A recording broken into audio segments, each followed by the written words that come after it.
Down. Great. Yes. तो आप लोगों की स्क्रीन के ऊपर एक गॉट इट का मैसेज आया होगा मैम आपकी। हम okay, I got it. Okay okay great ma'am. Yes ma'am. तो मैम आपकी दोस्ती हो गई लीवर के साथ? हाँ। मेरी दोस्ती हुए लगभग 2 महीने हो गए हैं। ओके 2 महीने हो गए आपकी दोस्ती हुए लीवर 2 के महीने, साथ? लगभग 2 महीने। ओके तो आपका लीवर आपको थैंक यू बोलने लग गया है अभी? हाँ मैम, मुझे लग रहा है फर्क कि हाँ लीवर हेल्दी है, क्योंकि रूटीन बहुत अच्छा हो गया है अब। और हम्म एक एनर्जी लेवल भी थोड़ा सा इंक्रीज हुआ है। हम्म बस बहुत सारी बातें हैं जो हम्म। मैंने धीरे धीरे नोट किए हैं कि क्या चेंजेस हुए हैं। तो मैं जैसे? आपको बताना चाहूंगी अपना थोड़ा सा एक्सपीरियंस। बिल्कुल बताऊं मैम? बिल्कुल बिल्कुल ma'am we are ready to hear. Ma'am मुझे ना बहुत सीवियर माइग्रेन होता था, बहुत ओके। सीवियर माइग्रेन, इतना माइग्रेन कि मैं मतलब उठ नहीं पाती थी और मुझे इंजेक्शंस लेने पड़ते थे। माइग्रेन के साथ साथ वॉमिटिंग भी होती थी बहुत ज्यादा। मतलब अगर मुझे माइग्रेन हो गया है तो मैं मतलब यूँ समझ लो मुझे डॉक्टर के जाना ही पड़ेगा, एडमिट होना ही पड़ेगा, और उसके बाद मुझे इंजेक्शन लगेंगे, तब जाके मुझे आराम होगा, फिर मैं अगले दिन मैं घर आऊंगी। ये मेरा मतलब हर महीने का 2 बार का रूटीन बन गया था। और जो मैं टैबलेट खाती थी वो अलग खाती। मैम मैं ना एक्चुअली मैं जॉब से टीचर हूँ, मतलब मुझे अटेंडेंस लेने में ही मुझे पेन शुरू हो जाता था सर में, इतना क्रॉनिक था।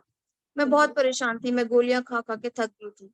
तो ऐसे एक दिन मैंने सोशल मीडिया स्क्रॉल करते करते मेरी एक फ्रेंड है प्रियंका, जो मुझे यही मिली है इसी कम्युनिटी में। हम्म। उनका मुझे वीडियो रिलेट हुआ, वो मुझसे उनकी प्रॉब्लम मतलब मेरे जैसी थी सेम, कि मुझे भी ऐसा लगता है कि मुझसे कोई बोले नहीं, मुझसे कोई बात नहीं करे, मुझे दर्द है, मुझसे काम के नहीं गए, मेरा काम डिस्टर्ब होता था।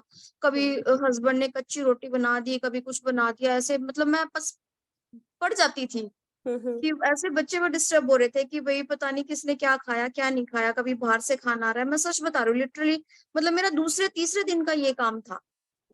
तो मैम मैंने मेरी कोच है, मेरी फ्रेंड है, मैं उनको फ्रेंड बोलती हूँ, कोच बोलती भी नहीं, अब मेरी फ्रेंड है प्रियंका। हम्म मैंने उनको मैसेज किया तो उन्होंने मैम हम्म मुझे इमीडिएटली रिप्लाई किया। और हम्म मैंने उनसे अपनी प्रॉब्लम रिलेट की तो वो उन्होंने सारा समझा। और उन्होंने मुझे ये बताया कि उनको भी ये दिक्कत थी और वो भी बिल्कुल ठीक हुई है। और हम्म मैम आप यकीन नहीं करोगे, मुझे 2 महीने हो गए हैं। आप स्टार्टिंग में मुझे थोड़ा सा डिस्टर्ब हुआ था, उसके हम्म बाद मुझे आज तक कोई डिस्टर्ब नहीं हुआ। मतलब हम्म। एक माइग्रेन का ट्रिगर भी नहीं आया, अगर मुझे ट्रिगर आया भी है ना तो वो इतना लाइट था कि बस ऐसे किसी ने मेरा सर दबा दिया और वो ठीक हो गया, बिना कोई दवाई के, बिना कोई इंजेक्शन के, बिना कोई डिस्प्रिन वगैरह। और वाओ। पहले तो मैम मैं डॉक्टर के पास जा जाके मैंने बहुत ट्रीटमेंट करवाया, अपना होम्योपैथी करवाया, एलोपैथी करवाया, इलेक्ट्रोपैथी करवाया, बहुत ज्यादा करवाया। और ओके। एसिडिटी प्रॉब्लम मुझे इतना ज्यादा हो जाता था, साथ साथ बीपी राइज हो जाता था। आप यकीन नहीं मानोगे, पिछले 2 ढाई महीने से ना मैंने बीपी चेक किया है, ना मैंने हम्म। कोई एसिडिटी की गोली खाई है, ना मैंने कोई सर दर्द की गोली खाई है। और मतलब मेरा एनर्जी लेवल भी इतना अच्छा है। अब मुझे ये हो जाता है सुबह सुबह कि नहीं, मुझे अपना मील लेना है और हम्म। मुझे फोटो खींच के भेजनी है। अरे वाह। मैम ये माइग्रेन का प्रॉब्लम आपको कितने समय से था? मैम माइग्रेन का प्रॉब्लम मुझे 10 साल से है। 10 साल 10 साल का से तो प्रॉब्लम? क्रॉनिक है मैम, क्रॉनिक। मुझे लगा कि शायद आंख वीक हो जाती है इस वजह से होगा मैम, मैंने चश्मा भी लगा दिया, मैंने 24 घंटे चश्मा भी लगाना शुरू करा। लेकिन वो ऐसी कोई प्रॉब्लम नहीं थी, पता नहीं प्रियंका को क्या पता चला कि मुझे क्या प्रॉब्लम थी, उसने वहां इतनी दूर बैठे बैठे उसको सोल्यूशन कर दिया। और मुझे अभी तक भगवान की दया से टचवुड कि ऐसा कुछ नहीं। बस मैं तो वाह। ना एकदम ठीक हो गई हूँ, मैं तो थैंक्स बोलते हुए एलटीसी को कि भाई चलो मैं भी इसका पार्ट बन गई, ये बहुत अच्छी बात है मेरे लिए। और मैम पता है क्या? क्या, फोकस भी हो गया मेरे वर्क पे, नहीं मेरा सारा घर भी डिस्टर्ब हो रहा था, मेरा वर्क प्लेस भी डिस्टर्ब हो रहा था, फ्रेंड हम्म। सर्कल भी डिस्टर्ब हो रहा था, सब डिस्टर्ब हो रहा था। सबको ये था कि इसके तो सर में ही दर्द होगा, कहीं जाने की बात थी तो। आप यकीन नहीं मानोगे मैम, मैं अपनी फ्रेंड्स के साथ गई थी एक बार घूमने, हम्म। हम शॉपिंग के लिए, हम गाड़ी में ही बैठते मुझे सर में दर्द और मुझे उल्टियां लग गई। और उनका भी प्रोग्राम खराब हो और उन्होंने मेरे को बोला हम इसको लेके नहीं जाएंगे नेक्स्ट टाइम।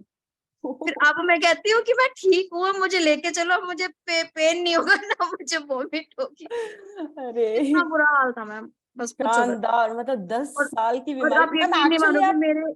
एक्चुअली आप माइग्रेन के लिए ही आए थे या वेट लॉस के हाँ लिए आए थे? मैं आई थी माइग्रेन के लिए, वैसे तो कोई ऐसा इशू नहीं था मेरा, और कुछ मेरे को माइग्रेन की ही प्रॉब्लम थी। और मैम ओके। यकीन नहीं मानोगे कि मेरे रिजल्ट देखे मेरे हस्बैंड मुझे ये कहते हैं कि तू जितना मर्जी फ्यूल ले, जितना मर्जी लो, पैसे की चिंता मत कर, मैं अपने आप दे दूंगा, ठीक रहा है। शानदार। शानदार मैम बहुत ही और वो अमेजिंग। भी मेरे साथ और वो मेरे साथ फ्रेश लेने लगे, फ्यूल लेने लगे, और मॉर्निंग में एक्सरसाइज करने लगे हैं, सेशंस देखने लग गए हैं। मतलब मुझे अच्छा लगा। और उन्होंने जैसे, उनको कोई दिक्कत नहीं थी, उन्होंने जैसे फ्यूल लिया, बल्कि प्रियंका से मेरी इस बारे में बात नहीं हुई थी, तो उनको ना गले में कोई दिक्कत थी, पता नहीं उनको ऐसा लगता था जैसे कि कुछ अटक गया। और जब से पता नहीं ये फ्रेश लेने लगे, फ्यूल लेने लगे, वो कहते हैं मेरा गला बिल्कुल क्लियर है, मुझे कोई दिक्कत ही नहीं होती है, मुझे कोई खराश ही नहीं आती है। अब तो क्या पिलाने शानदार लगी मैम, तू? मैं कहा मैं तो कुछ भी नहीं पिला रही, पता नहीं क्या पिला शानदार मैम, शानदार। थैंक यू सो रही मच मैं। मैम। आने वाले समय में आपको और भी रिजल्ट आए, आई होप। और यस प्रियंका मैम, कॉन्ग्रेचुलेशंस किसी की लाइफ चेंज करने के लिए। तो अभी चलते हैं हम लोग आज के एक्सपर्ट सेशन के लिए। Our senior wellness ma'am Sudha ma'am, over to you ma'am. Thank you so much. और मैं इतनी खो गई सीमा सुलेख मैम के रिजल्ट में कि मतलब मैं कोरिलेट कर पा रही थी हर चीज से, टीचिंग प्रोफेशन से, इतनी सारी प्रॉब्लम से, और इतनी सारी जो चीजें है ना कि अच्छा मेरा घर डिस्टर्ब था, मेरे बच्चे डिस्टर्ब थे, मेरे हस्बैंड डिस्टर्ब थे, कच्ची पक्की रोटी जो, मैम थैंक गॉड आपके हस्बैंड रोटी बना दिया करते थे, मतलब ये बहुत बड़ी बात है, वरना मतलब इन हरियाणा ऐसा पॉसिबल नहीं कि वो रोटी वाली सिचुएशन नहीं है अभी, ठीक है। तो और सबसे बड़ी बात कि पहले तो अब हाँ, अब तुम जितना करो कर लो यार, मैं तुम्हारे साथ हूँ,